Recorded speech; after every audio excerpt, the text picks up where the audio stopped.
आलसी जग्गू। एक कहानी है बंजारुर नामक एक गांव की, जहां के राजा का यही कहना था अपने प्रजाओं से कि खूब मेहनत करो और करते रहो, ताकि भविष्य में हमारे गांव में अगर कोई संकट आए तो हम खुद ही उनका सामना कर सकें।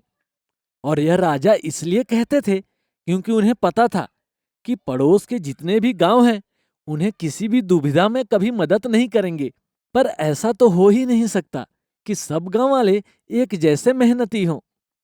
आखिर है तो सब इंसान ही, और इंसान कोई फैक्ट्री से निकला हुआ एक ही ब्रांड का चिप्स तो नहीं जिसका टेस्ट और पैकेजिंग हर एक पैकेट में एक ही जैसा हो।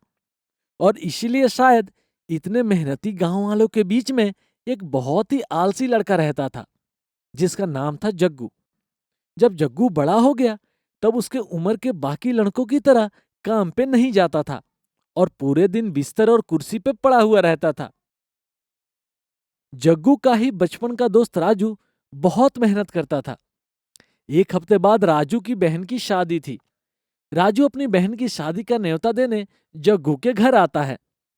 जब राजू जग्गू के घर आता है तो देखता है कि जग्गू कुर्सी पर बैठकर फल खा रहा होता है। अरे राजू, आ अंदर बैठ।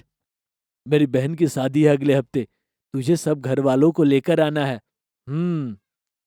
ये ले, तू भी खा फल। अच्छा सुन, अंगूर को छोड़कर बाकी सब फल खा तू। क्यों, अंगूर खराब हो गए हैं क्या? नहीं, बाकी फल खाने में मेहनत लगती है। बस एक अंगूर ही है जो मैं आराम से खा सकता हूँ। तू ही ऐसा बोल सकता है, आलसी कहीं का। और बता, काम वाम करना है कि नहीं तुझे? तुझे मैं मजदूर लगता हूँ क्या? वह सब तुम लोग करो, मैं तो राजा हूँ, राजा। हाँ, आलसी राजा।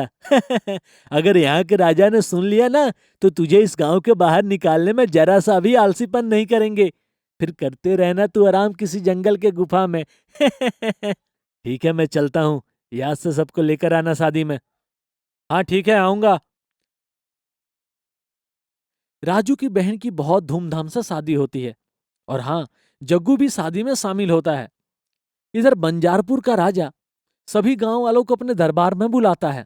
पता है इस गांव का नाम बंजारपुर क्यों है?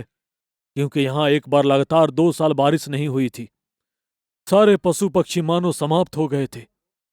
फसल उगना बंद हो गया था पानी की कमी की वजह से। बंजारपुर एक बंजार बन गया था और शायद हमारा बंजारपुर एक बार फिर से बंजार बन जाएगा, क्योंकि इस साल भी अब तक बारिश नहीं हुई और अगले कुछ महीने शायद होगी भी नहीं। महाराज, इसका मतलब हम लोग भूख और प्यास से मरने वाले हैं। हो सकता है। तभी अचानक राजा की नजर जग्गू पर पड़ती है, जो अपनी ही धुन में जेब से अंगूर निकाल निकाल कर खा रहा होता है। कौन है ये लड़का? ये जग्गू है। आप इसे अनदेखा कर दीजिए, क्योंकि इसके रहने ना रहने से कोई फर्क नहीं पड़ने वाला। कोई तो कुछ सुझाव दो कि हम इस मुसीबत को कैसे हल करें। महाराज, बहुत आसान है। महाराज, ये एक नंबर का आलसी है। इसने आज तक शायद ही कोई काम किया हो। आप इसकी बातों पर गौर मत कीजिए। ए जग्गू, तू जा यहां से। महाराज, हम गांव के जितने भी पहाड़ हैं उनके नीचे अगर खुदाई करेंगे और जहां जहां हमें नरम मिट्टी मिलेगी वहां हम कुआं खोदकर पानी निकाल सकते हैं। और इसके साथ साथ हम अगर हमारे पास जितने भी पानी है उसे सोच समझकर इस्तेमाल करेंगे तो हम इस बुरे वक्त से बाहर निकल सकते हैं। राजा के पास कोई और उपाय नहीं था, तो उन्हें जग्गू के इस सुझाव पर अमल करना पड़ा। और जग्गू का सुझाव काम आया और गांव में पानी की कमी पूरी हुई। राजा ने खुश होकर जग्गू को पुरस्कार देने के लिए बुलाया, लेकिन जग्गू ने कुछ ऐसा बोला कि सब हक्के बक्के रह गए। जग्गू ने बोला, माना कि सुझाव मेरा था, पर कुआं खोदने में मेहनत गांव वालों की थी और बिना मेहनत के कोई भी